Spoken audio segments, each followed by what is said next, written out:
pessoal. Sobre a anatomia do coração, o que vocês podem me dizer para a gente ter um ponto de partida? Ai, ai. Como é que é a pergunta do novo? Desculpa. Situado no lado esquerdo do peito. Onde se guarda os entes queridos? Pode ser machucado, maltratado, judiado. Tô brincando. Não, mas, assim, basicamente, para eu saber de onde vocês vão partir, me falem um pouquinho sobre o que vocês sabem sobre anatomia ou fisiologia cardíaca. Coração, inervado. Eu vou falar inervação. Inervação parasimpática do vago, inervação simpática, primeiro neurônio de T1 a T4. Isso. Cervicais também, né? Gânglios cervicais. Uhum. Nervo cardíaco. Tá. Vai alguém, ajuda agora. Vai pro próximo. Aí tem o negócio dos ventrículos lá que puxa o sangue. Tá. Não, mas mais da eletrofisiologia mesmo. Ah, tá. Nódulo sinoatrial vai polarizar, vai fazer com que funcione os átrios, né? Isso, nódulo sinatrial. Então, aqui, a primeira coisa que a gente precisa ter bem claro é essa inervação intrínseca e a autorregulação, que é intrínseca desenvolvida pelos dois nodos, né? Pelo átrio, pelo nódulo sinatrial e pelo átrio ventricular. Então, o coração, ele tem essa autorregulação de despolarizar, né, de gerar potenciais de ação ali de forma autonômica, e essa é a regulação intrínseca do coração. Então, as células que fazem parte do nódulo sinatrial e do nódulo atrioventricular, elas possuem um ritmo de despolarização. Elas possuem, em um determinado momento, elas se autodespolarizam e essa despolarização, esse potencial de ação percorre por todas as fibras atriais, e aí vão lá para o nódulo atrioventricular, começa a despolarizar as fibras próximas ali, ventriculares, vai descendo pelo feixe de His até o ápice do coração, e aí vem subindo para as laterais pelas fibras de Purkinje, né? Então, esta é a condutância elétrica do coração.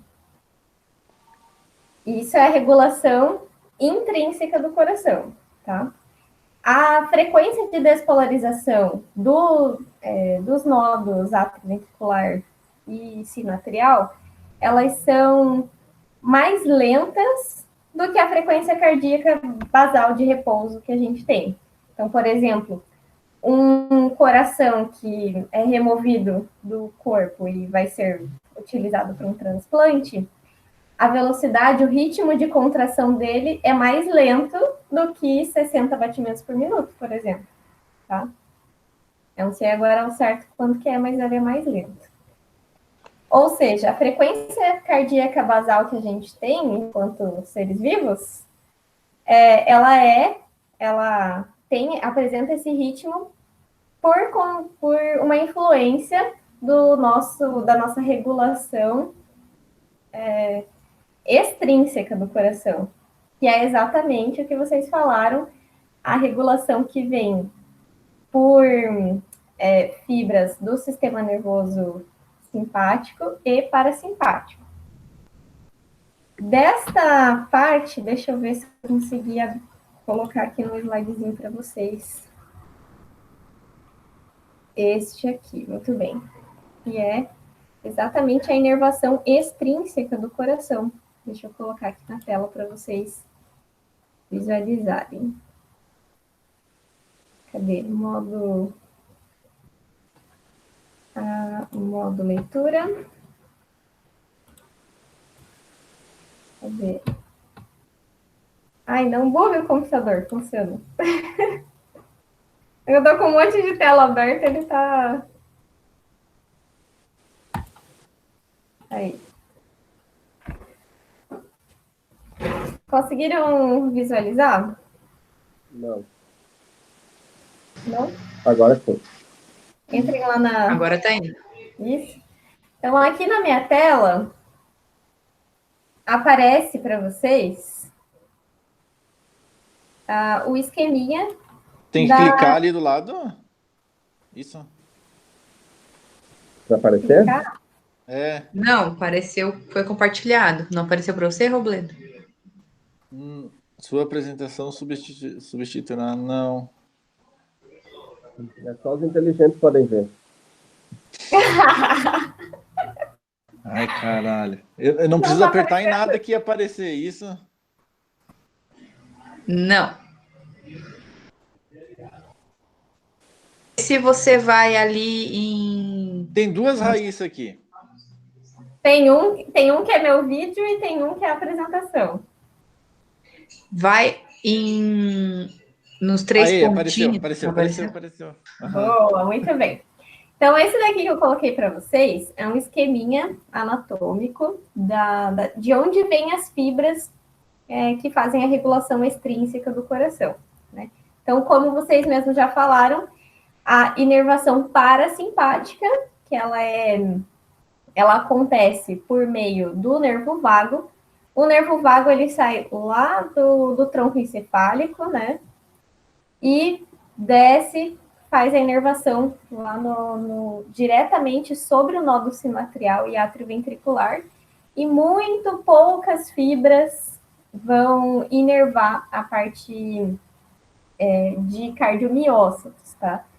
Por isso, a atuação do nervo vago sobre a regulação do coração, ela é predominantemente sobre o ritmo.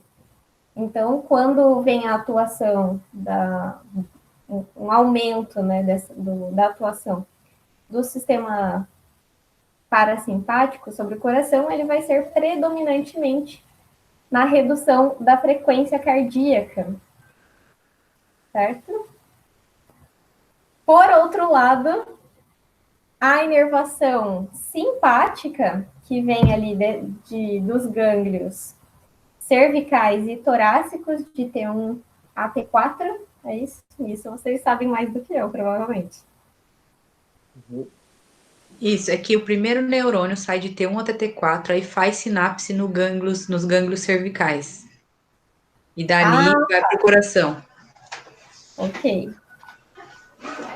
E então, essas fibras do sistema nervoso simpático, elas vão inervar também diretamente sobre o nódo atrioventricular e sinoatrial, mas também vão ter fibras que inervam a cardiomiócitos ao redor do coração. Por isso, a influência simpática sobre a frequência cardíaca, ela vai aumentar não só o ritmo, não só a frequência cardíaca, mas também vai aumentar a força de contração, porque tem fibras, né, tem noradrenalina e adrenalina chegando diretamente lá nos cardiomiócitos, certo? Então, essa já é a principal diferença sobre a inervação extrínseca, né, de simpático e parasimpático. Certo? Importante que vocês entendam que as três regulações, ou seja, a despolarização intrínseca, automática ali dos nódulos sinoatrial e atrioventricular, acontece ao mesmo tempo que tem a influência simpática, ao mesmo tempo que existe a influência parasimpática. Entretanto, o que vai sobressair na resposta da da frequência cardíaca é basicamente o que está mais exacerbado. Quando a gente tem uma frequência cardíaca mais elevada, a gente tem uma influência mais importante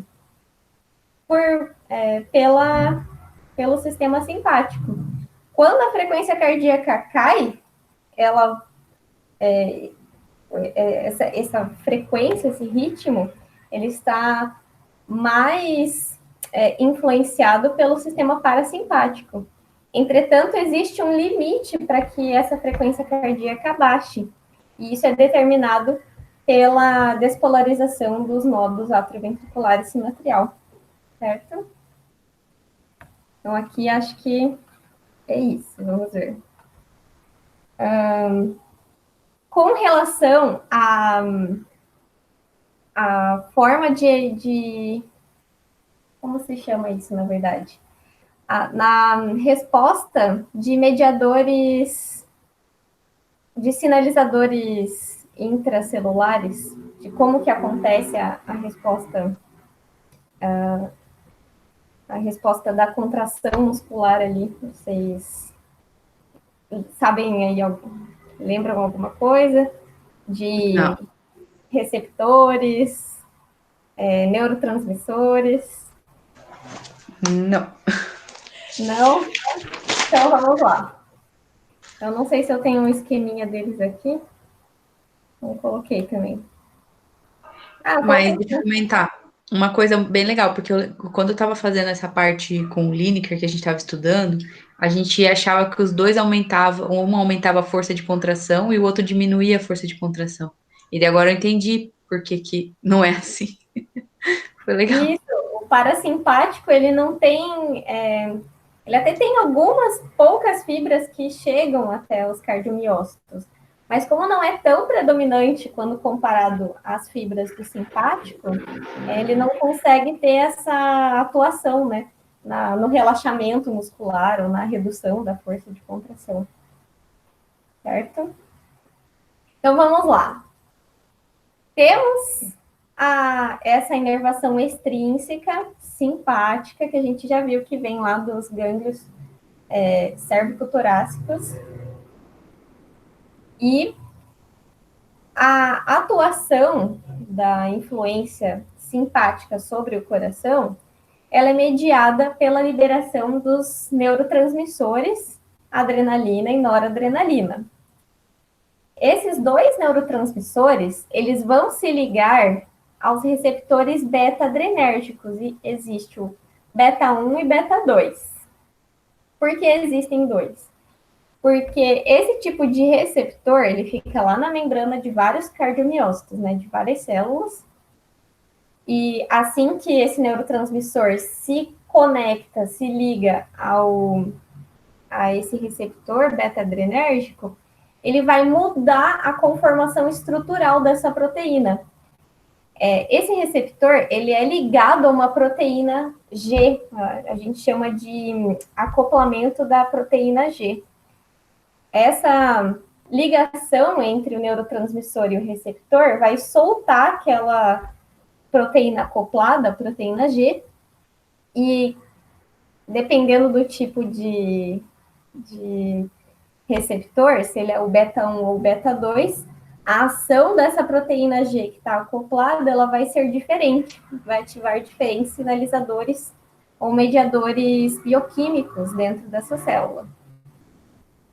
No caso dos cardiomiócitos, a proteína G que está acoplada ali a estes receptores beta-adrenérgicos, essa proteína G ela vai ativar uma proteína chamada adenilatociclase, que é essa AC azulzinha que está ali do ladinho, né, na membrana. Não sei se dá para ver meu mouse aqui. Mas é essa outra proteína de membrana, que é a adenilatociclase. Essa adenilatociclase, ela vai fazer com que uma outra proteína que fica dentro lá flutuando, né, no citoplasma dessa célula, vai fazer com que ela gere sinais para dentro dessa célula. Então, a adenilatociclase, ela pega um ATP e transforma em AMP cíclico, ou seja, tirou um fosfato, virou apenas um fosfato nesse ATP, né, que era adenosina trifosfato, tirou 2 fosfatos, então ficou uma adenosina monofosfato. Quando isso acontece, tem a liberação de energia, né? Então, o ATP gera energia. Esse AMP-CIC, ele vai fazer um monte de outras respostas dentro dessa célula. E, nesse caso, uma das respostas é abrir os canais de rianodina. Vocês lembram que tem lá no retículo sarcoplasmático canais de rianodina que vão liberar o cálcio que fica dentro desses canais de rianodina. E também vai ativar outros canais de cálcio que ficam na membrana dessa célula para que entre mais cálcio dentro deste cardiomiócito. A presença do cálcio em grande quantidade dentro dessa célula vai fazer com que melhore ou aumente a contração desse músculo. Lembram disso? Dessa parte de contração muscular? Então, basicamente, o que vai acontecer? Quando a gente tem a ligação da adrenalina e noradrenalina no receptor beta-adrenérgico, existem mediadores bioquímicos que vão fazer um aumento da concentração de cálcio dentro dessa célula, e isso vai aumentar tanto a força de contração, porque tem muito cálcio lá dentro, quanto a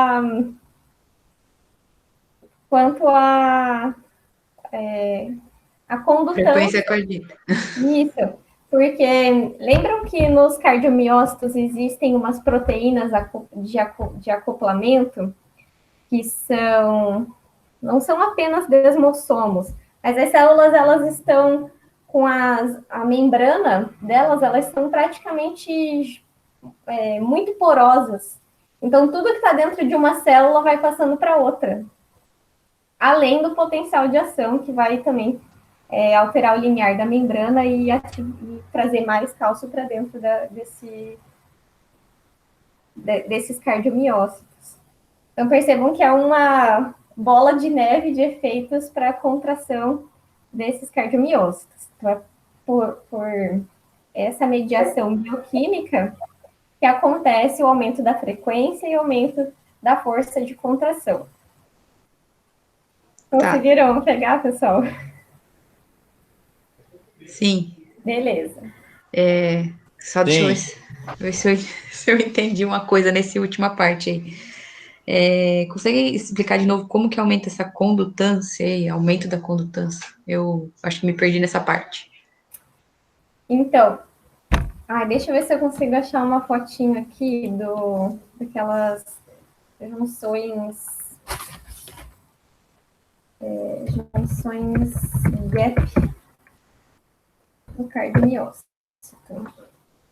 Então, tem essas junções gap que fazem com que as células do coração, elas praticamente, se comunicam de uma forma muito íntima. Então, tudo que está dentro de um sarcoplasma, ele passa por essas junções gap para o outro sarcoplasma, sem precisar passar por 2 barreiras de membrana celular. Ok. Sem precisar despolarizar de novo, né, Raíssa? Isso, né? Como? Sem precisar despolarizar de novo, vai entrando, né? Perfeito, isso mesmo. Uhum. Deixa eu ver. Aqui tem uma fotinha legal. Eita, o computador ajudar. Deixa eu colocar aqui no slide para vocês verem.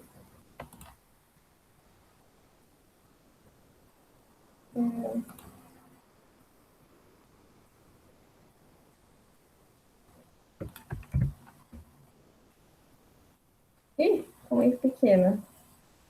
Então, esse daqui é a...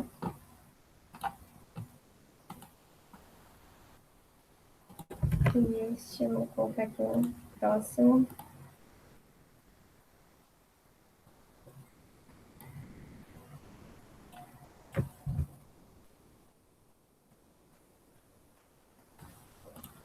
Aí. Então, neste aqui, não sei se ficou muito pequenininho, mas esse esqueminha aqui é como estão dispostas anatomicamente as fibras dos cardiomiócitos. Então, diferente de uma fibra muscular esquelética, a dos cardiomiócitos, elas são praticamente uma só, com uma pequena divisão de membrana que envolve elas. A bolinha central aqui é o núcleo, e elas têm essa conformação mais difusa e mais cilíndricas. E aí existem essa próxima... Cadê o próximo slide? Existem esses poros aqui entre as membranas. Então, entre uma membrana e outra, existe essa comunicação. Por isso que o cálcio que está lá dentro da primeira célula vai passar por influxo dentro da próxima célula. E da mesma forma, o potencial de ação que foi gerado lá na primeira célula, na mais próxima tanto da aferência simpática ou parasimpática, no caso da simpática a gente está falando, né? Ou gerada pelo nódo sinoatrial, essa despolarização ela vai caminhando pelas membranas sem precisar de um novo potencial de ação para chegar na próxima célula. Certo? Então, assim que acontece. Da mesma forma, quando a gente fala de atuação parasimpática, o que vai mudar é o neurotransmissor e o tipo de receptor com o qual esse neurotransmissor vai se ligar. Então, o parasimpático a gente já viu que ele vem por meio do nervo vago, vem lá do tronco encefálico, e ele atua diretamente sobre o nódo sinatrial e atrioventricular, liberando acetilcolina, que é outro neurotransmissor. Também existem alguns tipos de receptor muscarínicos, que é de M1 a M4. Lá no coração, nos cardiomiócitos, então na mesma célula do cardiomiócito vai ter, na mesma membrana, vão ter proteína, receptores beta-adrenérgicos, vão ter receptores muscarínicos e vão ter aquela proteína adenilatociclase que a gente viu. Então, basicamente, a membrana é toda cheia de diferentes proteínas, né? Inclusive os canais de cálcio que vão se abrir e tudo mais. Então, aqui, quando existe a chegada da acetilcolina, ela vai se ligar nesse receptor muscarínico e também esse receptor está acoplado a uma proteína G, vai mudar a conformação dessa proteína G. Porém, neste caso, a gente não vai ativar a adenilatociclase. Nesse caso, o que acontece é... Qual que é a resposta aqui do parasimpático? Deixa eu ver se eu tenho aqui.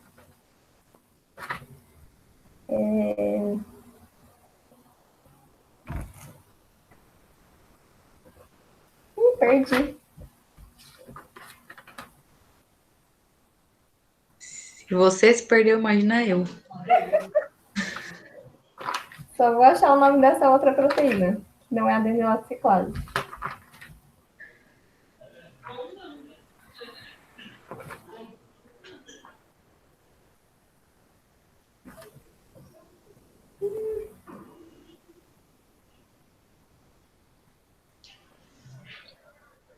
Enfim, existe uma outra proteína.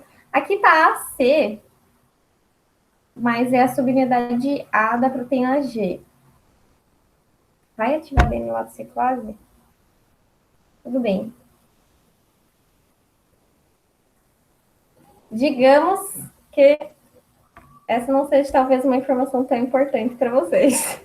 Qual é a proteína que é ativada, né? Mas era bom saber, depois a gente procura. Ok. Mas então tá. A acetilcolina também se liga lá no receptor, que está acoplado a uma proteína G. Porém, neste caso, vai soltar a proteína, a parte inibitória dessa proteína G. Então, ela tem essas 3 subunidades aqui, alfa, beta e gama. Uma ativa a adenilatociclase por estimulação, né? Por ativação da adenilatociclase. Outra subunidade vai fazer uma inibição. Eu não lembro exatamente agora qual que é a mediação que ela faz aqui. Enfim, não peguei o esqueminha certo. Mas fazendo a inibição, diminui a presença ali do AMP cíclico. Então, lembra que a adenilatociclase ficava tirando os fosfatos do ATP. E quando esse ATP ficava com um fósforo só, com fosfato, ele virava uma adenina monofosfato, que ativa, faz várias sinalizações dentro da célula. Quando a gente reduz esta comunicação do AMP cíclico, a gente impede a abertura dos canais de cálcio. Então, não tem mais cálcio saindo do retículo sarcoplasmático através dos canais de rianodina e não tem mais cálcio entrando por meio dos canais de cálcio presentes na membrana. E isso faz com que este cardiomiócito tenha uma maior dificuldade de fazer a contração, porque não tem cálcio presente ali dentro.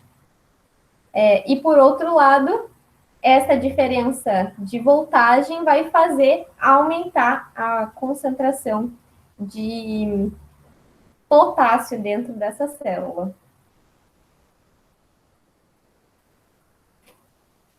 Certo?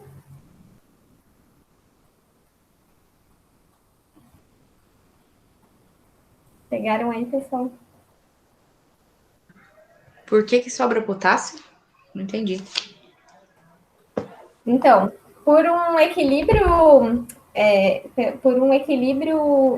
hidroeletrolítico, quando você tira um íon positivo dentro dessa célula, para ela continuar na mesma voltagem, essa célula ela vai trazer, por meio da bomba de sódio e potássio, vai colocar carga positiva de algum outro íon, e esse outro íon positivo é o potássio.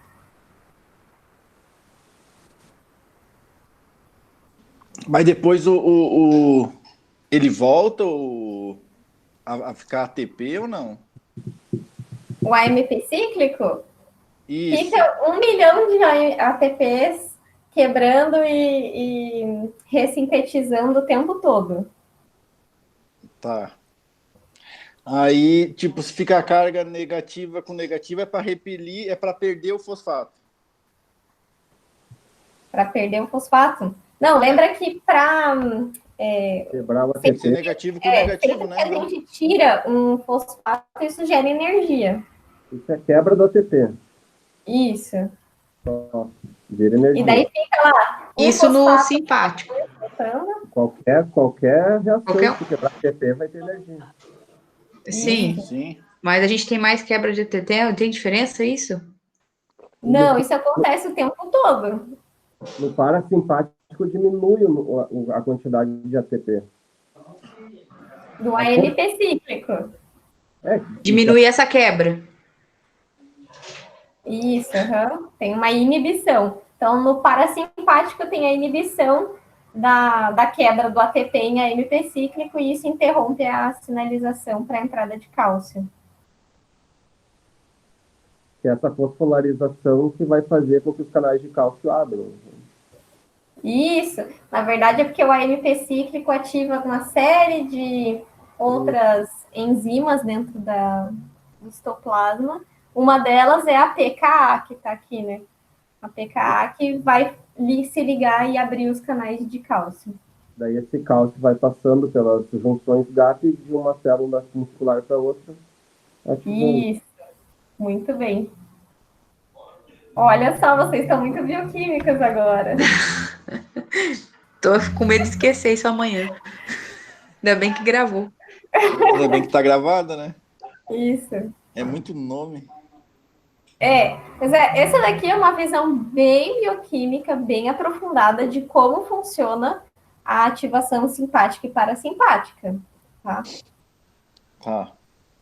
Então, talvez vocês não vão chegar a ter que explicar exatamente essa via bioquímica. Mas é importante vocês saberem, porque às vezes Você não conhece a Matute. O que eu acho, Raíssa, que vai ser bastante importante, assim, é a questão de receptores, sabe? Então. Então vamos lá. Deixa eu apagar essa telinha aqui.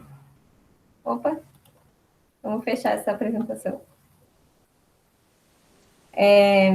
Vamos voltar aqui para a tela inicial. Muito bem. Então, agora, já que vocês anotaram tudo, podem falar qual que é o receptor do simpático, qual que é o neurotransmissor do simpático e do parasimpático. Eu não anotei nada. Neurotransmissor. Mas ele não anota, ele é A adrenalina e noradrenalina, né? Do simpático. do simpático. Simpático. Muito bem. Se liga em qual receptor? Beta 1 e beta 2. Muito bem. Vai fazer o que dentro da célula? Ativar a proteína G. Proteína G. Vai ativar a AC, que esqueci o nome. Adenosine. Vai, Lineker. Próximo. Porque daí ela vai quebrar o ATP, vai ter a fosfolarização, vai acionar o canal de cálcio, ativar o canal de cálcio. No túbulo C? Não, no túbulo C, né? Os canais de ianodina, os canais de ianodina retículo endoplasmático. Retículo endoplasmático, sarcoplasmático, porque é uma célula muscular. Mas também vai ativar os canais de cálcio que ficam na membrana plasmática na membrana sarcoplasmática dessa fibra. Para poder sair dessa e passar para outra. Mas não, também para pegar o cálcio que está no líquido extracelular e trazer para dentro da célula. Ok, da membrana e do retículo sarcoplasmático. Essa inervação simpática, ela chega, eu não peguei o começo ali, essa inervação simpática, ela chega direto no nódulo sinatrial. A simpática é no nódulo sinatrial e atrioventricular e também espalhada de forma difusa. Como é que é o nome? Nas células do coração, cardiomiócito. Cardiomiócito. Miócitos, fácil. Porque eu lembro que uma das funções do nódo atrioventricular é dar uma freada no impulso do nódulo sinatrial, né? Isso. Uhum.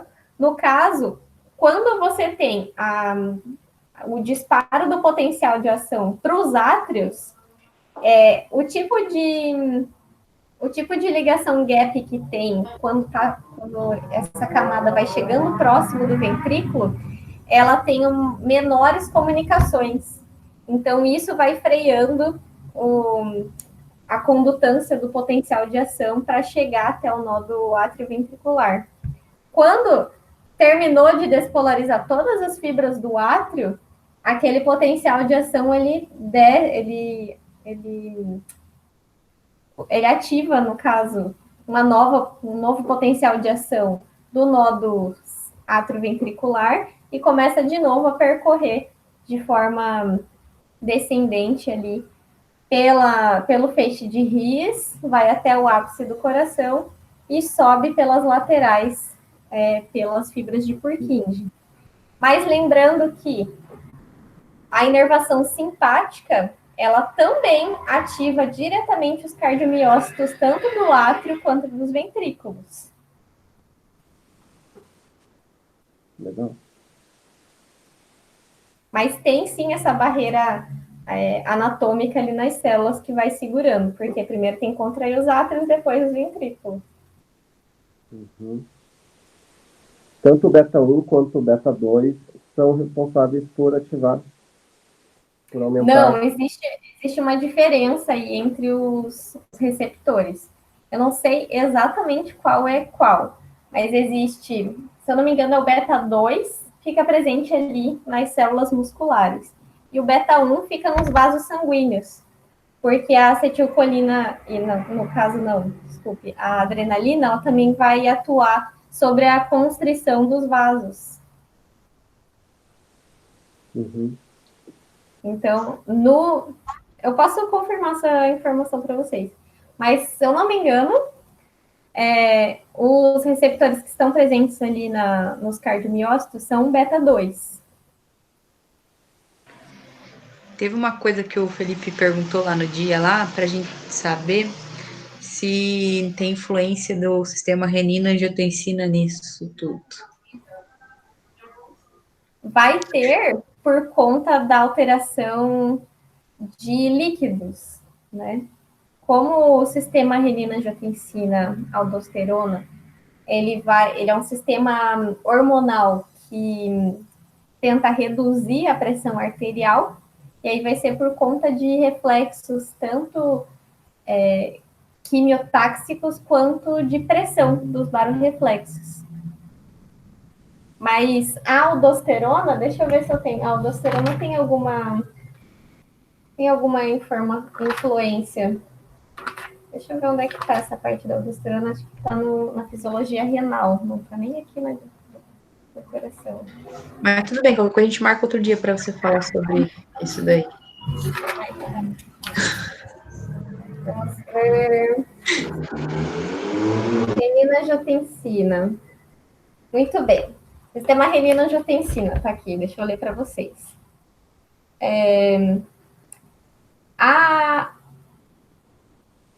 Cadê os efeitos?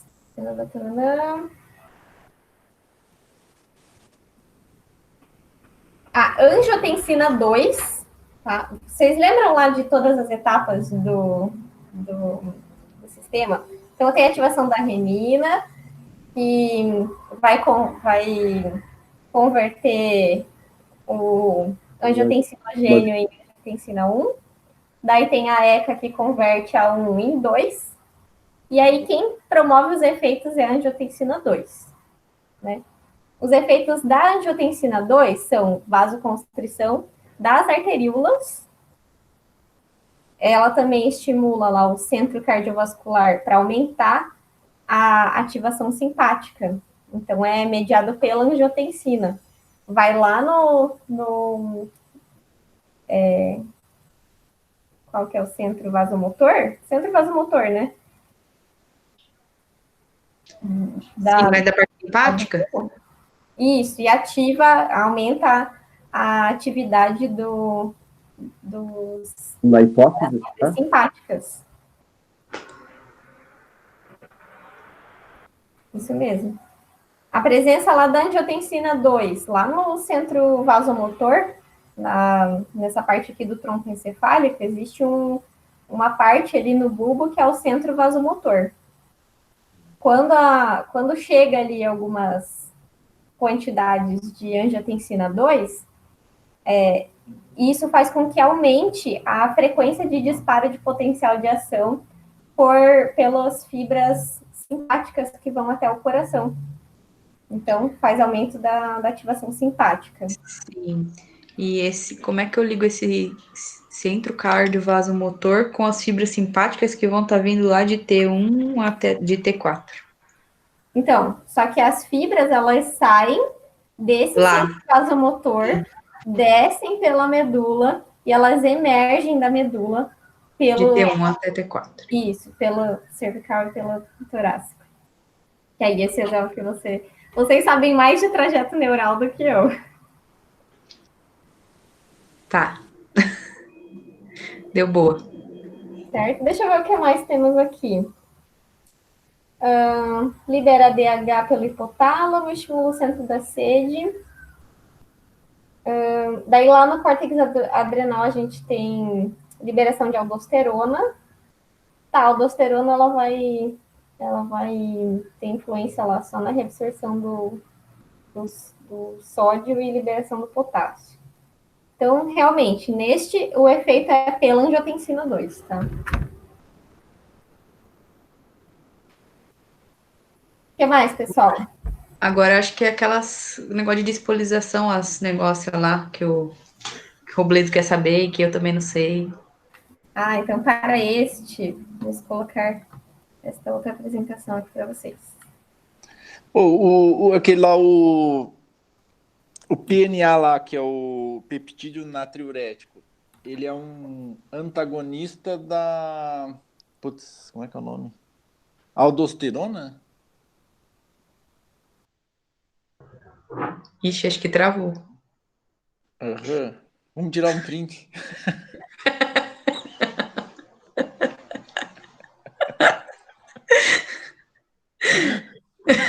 O Lineker travou também ou ele só tá fingindo que não tá nem escutando?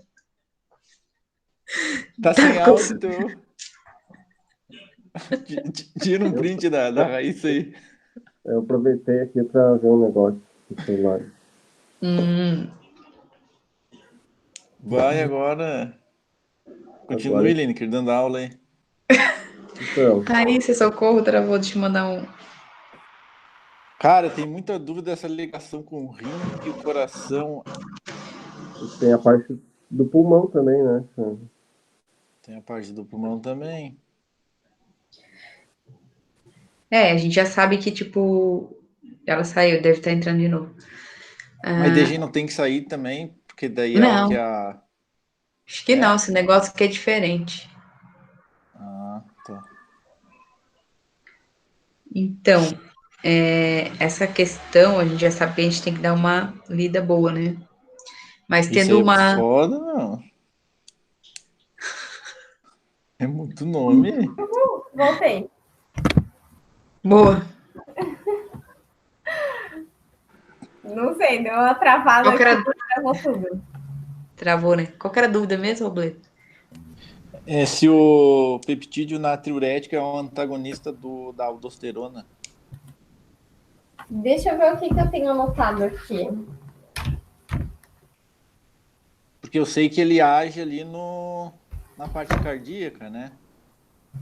Eu acho que o natriurético faz liberar o líquido, né?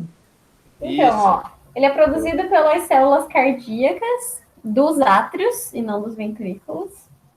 Mas principalmente do átrio direito, né? Isso aí eu já não sei.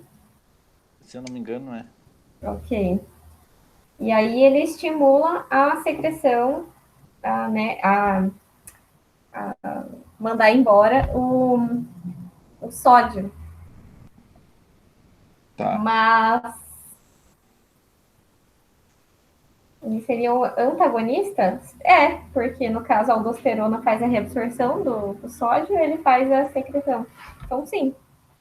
Não sei se seria um antagonista, talvez eles tentem agir ali em equilíbrio para não perder tanto íon. Sim. Mas é isso aí, beleza. Então vamos. Deixa eu ver se eu consigo apresentar aqui para vocês. Computador.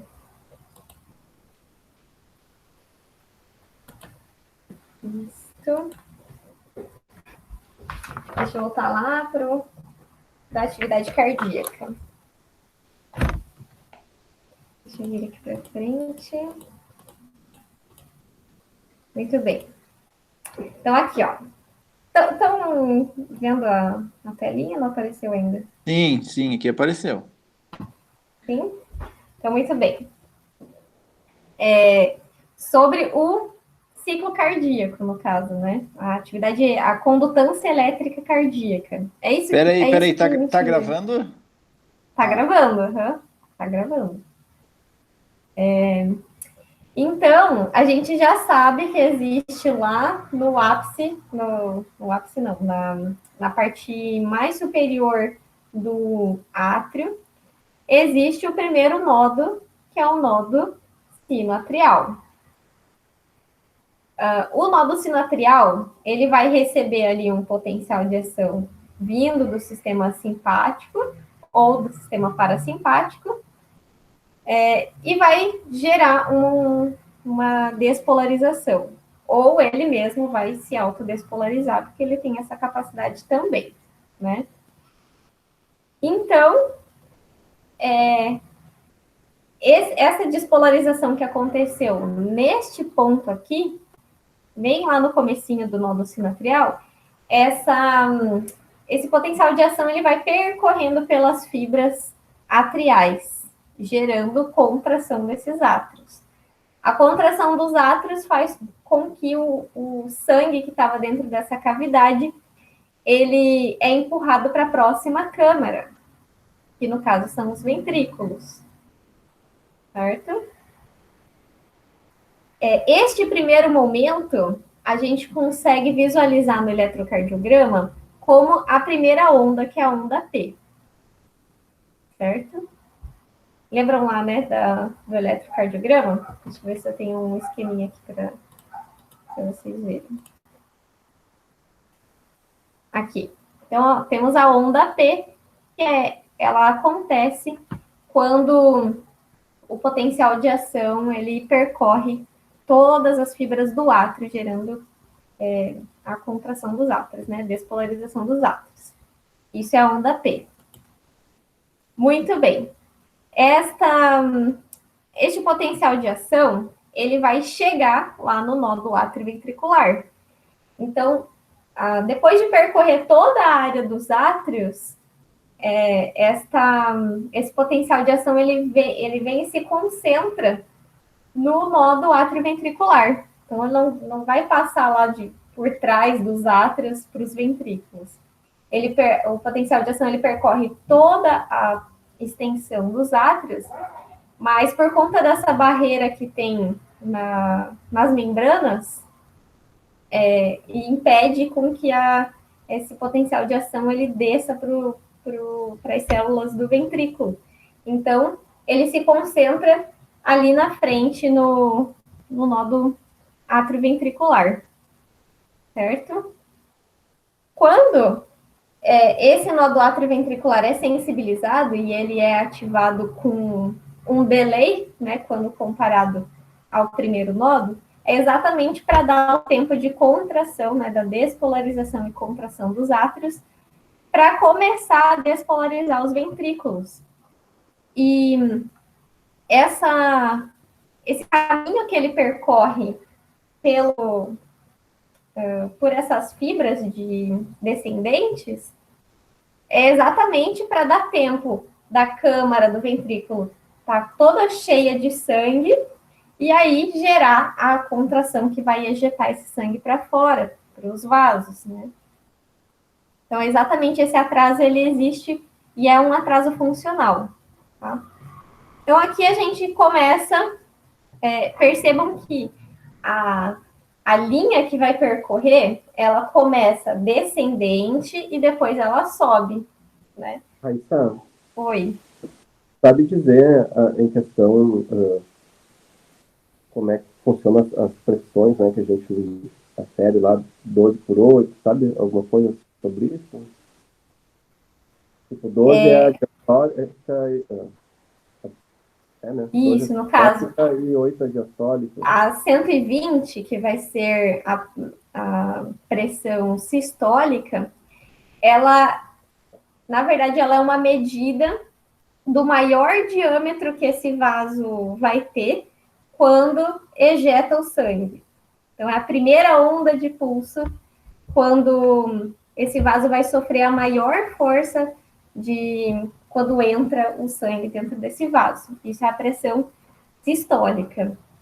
A diastólica, que é o valor do 80, é o valor em que o calibre desse vaso já vai estar menor e o fluxo já não é tão turbulento, o sangue consegue passar de uma forma mais suave, mais fluida, e não gera tanta resistência assim, mas ainda tem a última resistência, por isso que a gente consegue auscultar lá na campanula quando a gente vai fazer com o esfigmo e esteto. É basicamente isso.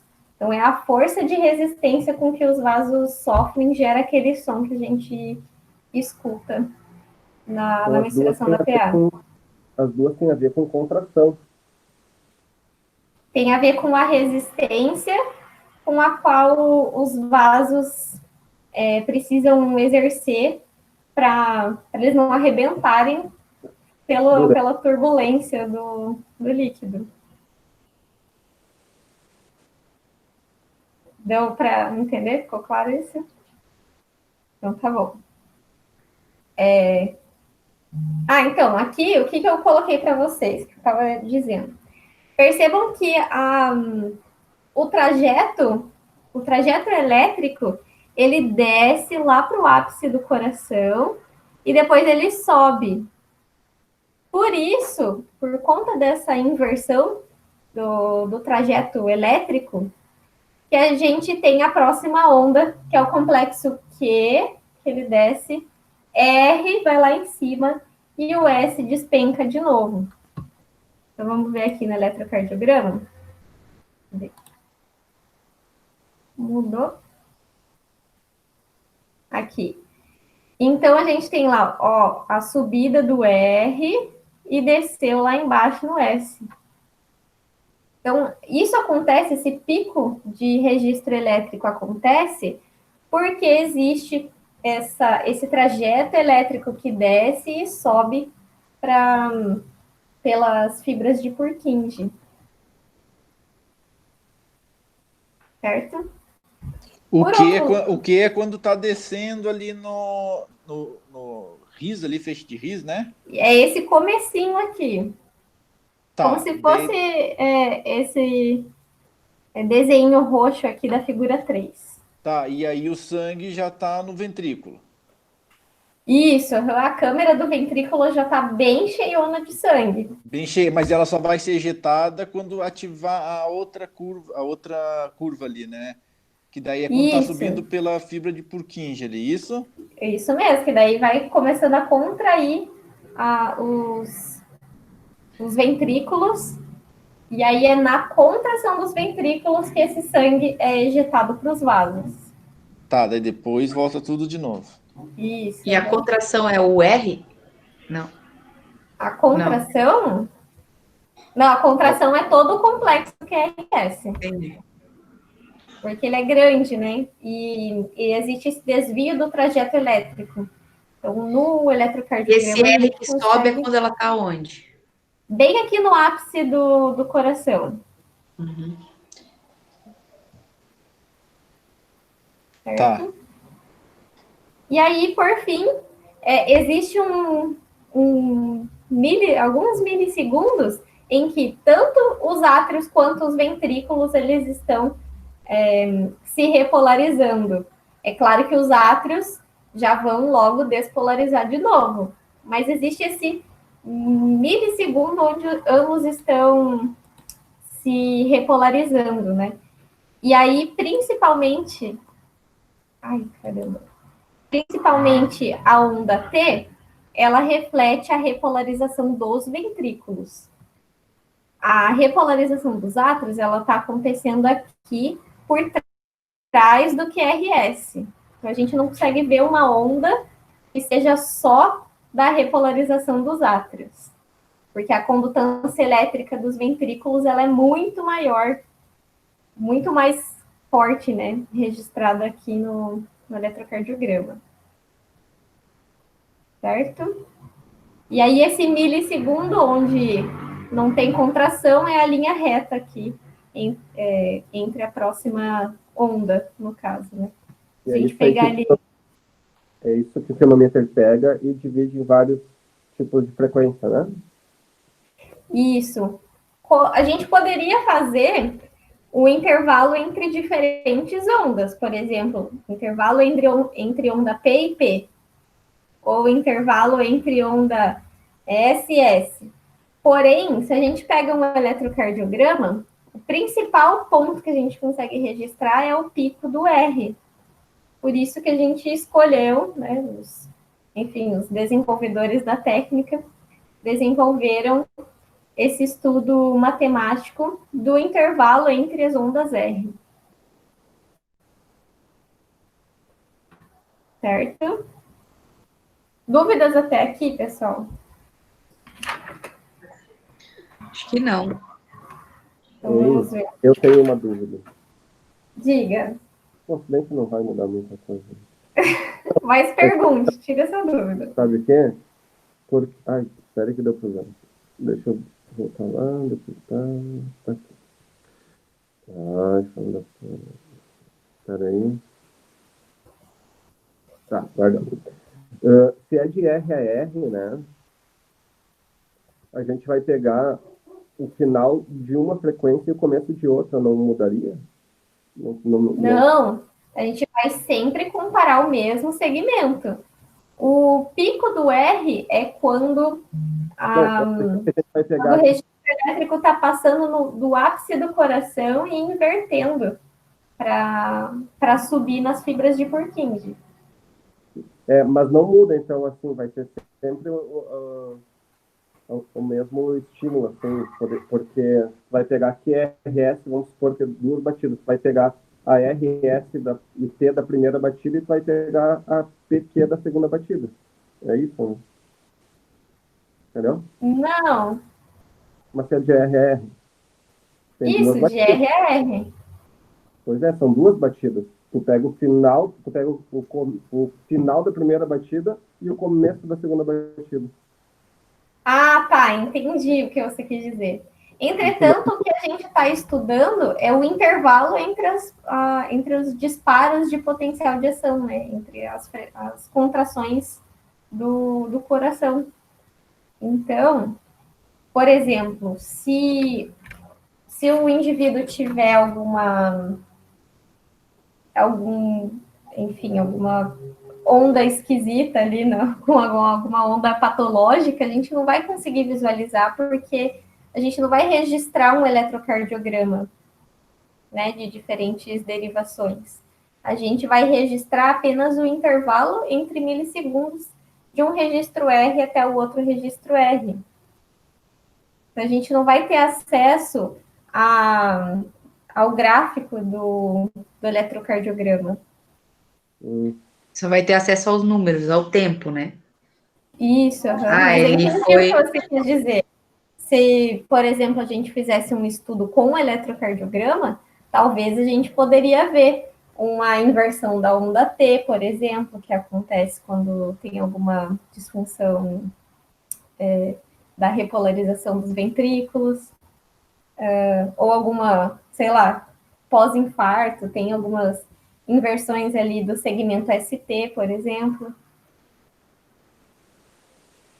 Mas isso a gente não vai conseguir visualizar, não. Uma arritmia poderia dar problema, assim, não? Uma arritmia? Sim. No caso, a arritmia pode dar viés. O tempo entre os intervalos RR, ele vai dar muito diferente. Ele vai ter amplitudes grandes e pequenininhas, grandes e pequenas. Por quê? Geralmente, quando tem uma arritmia, acontece um batimento e já um segundo batimento em cima do outro, daí para um pouco, daí vem outro, dá uma parada. Então, o intervalo vai ser muito diferente, um curtinho, um grande. Isso não seria uma coisa que a gente teria que levar em consideração no nosso estudo? Sim. Tem, a gente só vai tratar a pessoa saudável. Se a pessoa tiver isso, não vai participar do trabalho. Se não tiver diagnóstico, se ela tiver, não tem diagnóstico. Vai dar alteração vai aparecer na média. Vai dar alteração na média. Não? Daí você descarta, né? Você vai diagnosticar ele daí. Não, a gente não diagnostica. Mas vai aparecer. Vai diagnóstico clínico. Eu tô brincando. Aí tá. A gente manda pro cardiologista daí. Chama o SAMU. Vai aparecer ali no finomíter, então. A gente consegue excluir ele. Sim, Se tiver... Na verdade, no finomíter, a gente consegue ver o registro de cada pressão arterial, né? Então, tem um gráfico que sobe e desce, assim, que é o da pressão arterial. Não tem, seria muito lindo se a gente tivesse um do eletrocardiograma, né? Mas não temos lá no laboratório. Então, o que a gente vai aferir vai ser essa variabilidade dessa reta ali que se disse que é um sei lá o que ali. O que a gente vai observar é quanto tempo, tá vendo nesse quadradinho aqui de cima? Sim. Aqui está dizendo que tem 1 segundo dentro dessa seta, né? Então, em 0,8 segundos, ou seja, 800 milissegundos, foi o tempo que levou entre essa batida e essa batida, entre esse ponto R e o segundo ponto R. Porém, no próximo aqui, pode ser que seja 900 milissegundos. E no próximo, 1.000 milissegundos. Que é o isso intervalo. Daí vai estar. Isso daí a gente entende que vai mudar pelo estímulo que a gente vai dar. Se o desfecho for o que a gente quer, né? Obviamente. Exatamente. Olha lá. Uma pessoa sem estímulo nenhum, ela já varia um pouco. Né? Um vai estar 800, 805 e tal. E quanto menos varia, melhor a pessoa tá. Né, Raíssa? Não, quanto mais varia. Quanto mais varia, melhor. Tá. Quanto mais varia, mais ela tolera o estresse, sei lá. É isso aí mesmo, viu? Tá. Então, aqui, ó. Aqui nesse esqueminha, é claro que isso aqui não é um desenho real, né? Do potencial de membrana. Então, imagine que cada ápice da curva é uma contração ventricular, por exemplo. Essa cinza indica que a pessoa em repouso supostamente estaria batendo sempre no mesmo momento, porém, isso não é verdade, tá? Ela tem essa diferença de intervalos RR. Isso já é normal, é fisiológico. Quando a gente tem uma estimulação simpática, o intervalo entre essas batidas é para ser mais reduzido. É para ser mais reduzido o intervalo, certo? E por outro lado, quando tem estimulação parasimpática, o tempo é para ser maior entre os intervalos RR.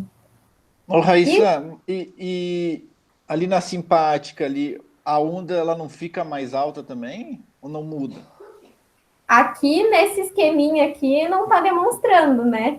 Mas sim, se a gente for pensar, como esse daqui é da voltagem de membrana, a voltagem ela não fica mais negativa do que o limiar de membrana, né? Mas se a gente for fazer um registro de eletroneurobiografia, de ver qual que é a força de contração muscular, com certeza ela, pela estimulação simpática, ela vai ser maior e mais alta. Então, tanto a largura quanto a altura dessa onda. Certo?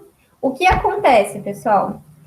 Lembra que eu falei para vocês que a variabilidade é como se fosse um prisma que abre a frequência cardíaca em diferentes frequências? Lembra que eu falei isso, né? É exatamente como se todas essas ondas aqui tivessem uma sobreposta na outra. Então, mesmo em repouso, as pessoas elas têm períodos que têm um maior intervalo entre as ondas RR e um período mais curtinho. Por quê? Porque ao mesmo tempo a gente tem influência simpática, parasimpática, e se a frequência cardíaca está muito baixa, tem a despolarização autonômica por conta do marca-passo ali do nodo sinatrial. Sozinho ele já despolariza sem influência de ninguém. Certo? Então, quando a gente fala que a gente abre aquele leque e segmenta em baixa frequência, em alta frequência, a gente está tentando separar quais são as frequências que estão relacionadas ao sistema simpático e quais estão relacionadas ao parasimpático.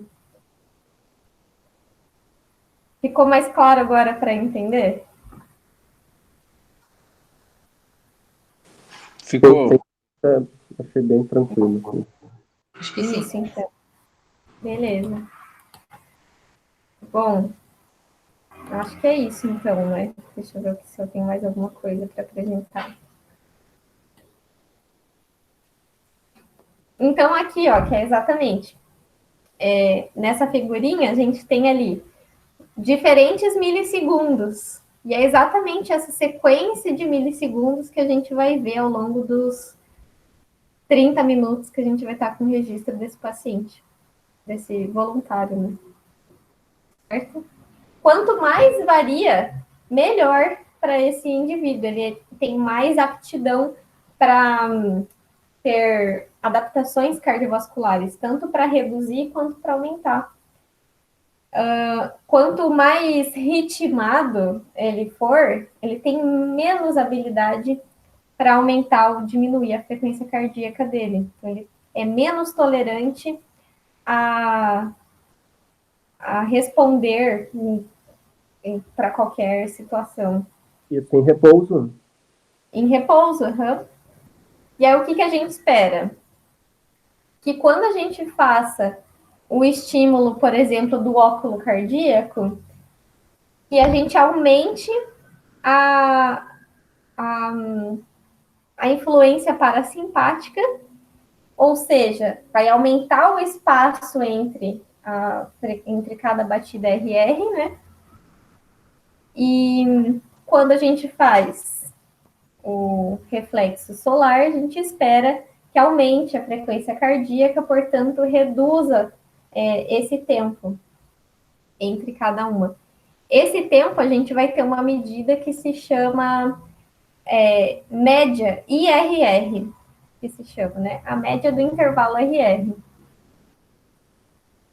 E aí tem as outras derivações, né? Que são. Aí acho que daí na próxima aula que a gente vai abordar ela, a variabilidade da frequência cardíaca, dá para aprofundar mais, né? Uhum, exatamente. E daí depois da variabilidade a gente fala sobre a sensibilidade barorreflexa. Isso aí. Que aí é esse monte de risquinho aqui. Que é a variabilidade da frequência cardíaca é o Robledo que vai analisar e o barorreflexo é o Lineker. Cara do Robledo. E o teu, qual que é, Bruna? O meu é o efeito imediato, né? O aumento da frequência cardíaca e da pressão arterial. Beleza. A sequência que a gente vê lá no finomíter é dessa onda aqui, pessoal. Dessa onda aqui, que é a onda da pressão arterial lá na artéria digital, na artéria do dedo médio. Então a gente vai ver essa onda aqui, ó. Um pico bem grandão e um pequenininho. Tá? Eu acho que a gente pode também falar sobre essa questão aí, que nem da pressão arterial mesmo, né? Uma aula sobre a pressão arterial. De regulação da pressão? Não, você está falando isso, pelo que eu entendi, é avaliado no dedo, Pois é, esse agora pico. também. Mas daí Oi? isso daí tem que ter algum trabalho que valide o finomíter, né? A gente não precisa. A gente pode citar o trabalho ali, mas. Tem trabalhos que validam, não? Tem, eu vi que tem. Então. Não é isso que eu estava falando, não. É que o finomíter, então, ele pega pela pressão e não pela condutibilidade elétrica, é isso, né? Isso, pela pressão. Uhum. Aí eu achei que fosse pela condutibilidade elétrica. Não, daí existe um outro exame que é o VOP, que é a velocidade da onda de pulso. Aí mesmo ele pegando pela pressão, a gente consegue saber que a onda é de R a R. Sim, uhum. No caso, o finomíter, ele mensura a pressão arterial a cada batimento cardíaco. Tá. Então, bateu o coração, ele aperta ali, insufla o cuff que fica no dedo, ele aperta e vê a pressão que está ali. Daí, de novo, no próximo batimento, ele aperta de novo e mensura a pressão. Daí ele fica batendo assim. Tá. E onde que está esse prisma que pega o impulso elétrico e divide ele em várias frequências? Isso é o programa, né? Isso daí é esse programa. Deixa eu mostrar aqui. Então, a gente retira do programa uma tabela como essa, que é uma tabela com cada milissegundo e o intervalo entre a próxima batida, com a batida anterior, no caso, né? Então, a primeira aqui, ó, levou 809 milissegundos e foi registrada aqui no 0,7. Daí, depois, bateu Isso aí é registrado por pressão, não é registrado por impulso elétrico. Não, tem um monitor cardíaco. Ah, tá. Isso. É um monitor cardíaco. A pressão, ela vem lá do finomíter. Esse daqui vem de monitor cardíaco. uma cinta que coloca no tórax. Tá.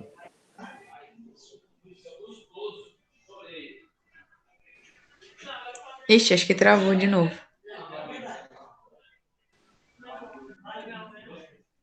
Eita, pega.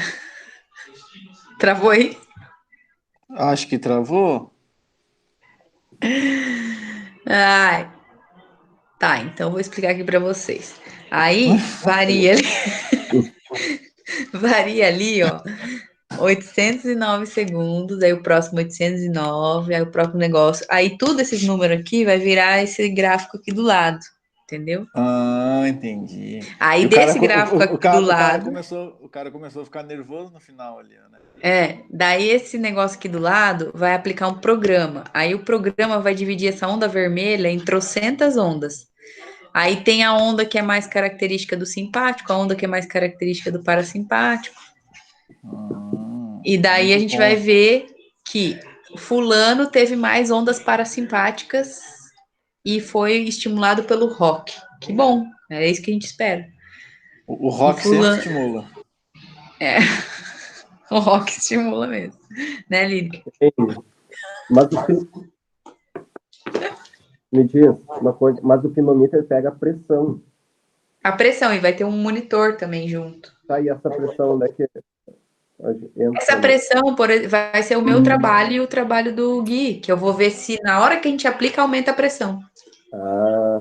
Entendeu? O de vocês são os outros. Por isso que eu falei que eu queria uma aula de pressão, porque acho que ele vai perguntar também. Ó, a professora voltou. Ô, professora. Aí, voltei pelo celular porque o computador travou de vez. Eu acho que também a gente vai abordar na próxima aula especificadamente esse exame, né? Então daí a gente consegue discutir melhor na próxima. Agora eu já entendi o que é intervalo RR ali, já tá interessante. Acho que a Raíssa... Sim? Oi? Travou de novo? Não, agora deu, né? Agora deu. Não, ela tá ali, tá se mexendo. Tem que ficar se mexendo para ver se funciona. Eu tava explicando para eles, Raíssa, que aqueles números vai dar um gráfico, daí desse gráfico vai aplicar o programa, daí vai derivar várias outros, como é que fala? Outras ondas, que vai ter uma determinada onda que é ligada ao parasimpático e uma determinada onda que é ligada ao simpático. Exato. E daí a gente vai ver qual predomínio tem nem daquele indivíduo, mais ondas simpáticas ou mais ondas parasimpáticas. Daí vai ver qual que ele foi estimulado. A gente espera que o rock aumente essas ondas parasimpáticas e que o reflexo solar aumente as simpáticas. Basicamente. Isso, sempre comparado ele mesmo no período de repouso. Isso. E daí é isso. Então, acho que a gente pode marcar a próxima aula para falar só sobre isso, sobre a variabilidade da frequência cardíaca. Que agora a gente já entendeu um pouco mais sobre como isso tudo acontece. E daí a próxima a gente fala sobre isso, e daí vamos falar sobre a sensibilidade barorreflexa, e eu queria uma sobre a pressão, né, alguma coisa sobre a pressão, porque o meu trabalho vai ser se aumenta a pressão ou diminui em relação ao efeito. Acho que é isso. Beleza. Eu acho até que a pressão a gente faz junto com a sensibilidade barorreflexa, porque já vai me ajudar a fazer vocês entenderem Que a sensibilidade, na verdade, é a variação tanto da pressão quanto da frequência cardíaca de uma forma linear. Tanto aumentando ou diminuindo, né?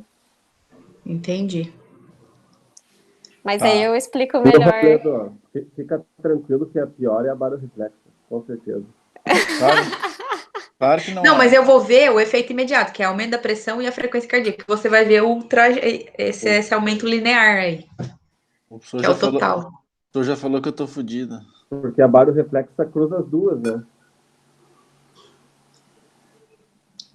Ai, nossa, tadinho dele. Deixa eu olha lá, falar cara. uma coisa pra vocês. A gente tá nesse barco junto, então, tipo, por isso que eu tô querendo estudar e saber tudo junto, né? Então, vamos lá. Claro. Capaz, não, tá brincando só. E o Gui ficou com qual parte, então? Também com a mesma parte que a minha, só que do outro reflexo. Eu fiquei só com o reflexo solar, o efeito imediato, né? E ele ficou com o rock, o efeito imediato. Ah, ok, entendi. Então, Beleza, então. beleza. Daí depois você envia essa questão pra gente, esse negócio gravado, pra gente poder rever, né? E estudar. Vou subir ele no YouTube, daí eu mando o link para vocês. Tá, outra coisa que eu Tá. queria dizer pra vocês. Eu vou depois compartilhar aquele breguesso lá, aquela planilha de artigos no nosso e-mail em comum, porque eu posso mexer, você pode mexer, vai estar sempre no mesmo arquivo. Aí, o que eu pensei? Eu vou separar os artigos que a gente já usou no projeto, 5 para cada um, e mais esses que o Robledo tá vendo, para a gente fazer aquele mini resumo. Daí cada um faz de 5 artigos, vamos supor, para montar essa tabela. Tá. Porque se eu montar a minha em casa, você montar a sua, vai ser, acho que, Não, difícil de juntar. aquilo lá eu não entendi como é que monta. Eu não sei nem mexer no Excel, meu. Ih, esquece Excel. Qualquer coisa, se Vai você... ter que aprender a mexer no Excel para fazer análise. Puta merda. Aula de Excel, então. O Word pra mim é muito difícil, cara. Muito difícil. Ô, Robledo, qualquer coisa, eu vou tentar aprender a mexer também, não sei mexer. Você viu que foi difícil de eu ligar a câmera aqui, o áudio aqui? O microfone. Qualquer coisa, você vai fazer o resumo e depois a gente só anexa na planilha. Muito bom. Muito bom, mas espero que você tente pelo menos aprender. Isso mesmo. Deixa eu encerrar a gravação aqui. Eu não sei se eu consigo encerrar pelo celular. Acho que só desligando mesmo. Deixa eu ver se voltou. Tá beleza? Beleza, pessoal. Beleza. É pelo celular eu não consegui finalizar a gravação. Então, final do Tá. vídeo vai ficar assim Tá, para vocês. espero que grave, né? Espero que tenha gravado, porque você caiu várias vezes. Não, mas tudo ele bem. tá gravando, continua gravando. Só... Mas caiu várias vezes, só que a gente ficou, né? Daí ficou gravando. Isso, aham. Então Então, tá. beleza, pessoal. Muito bom final de semana para vocês. Igualmente. Muito obrigado. Tchau, gente. A gente conversa mais pelo grupo. Tchau, valeu. Ah. E agora como é que sai?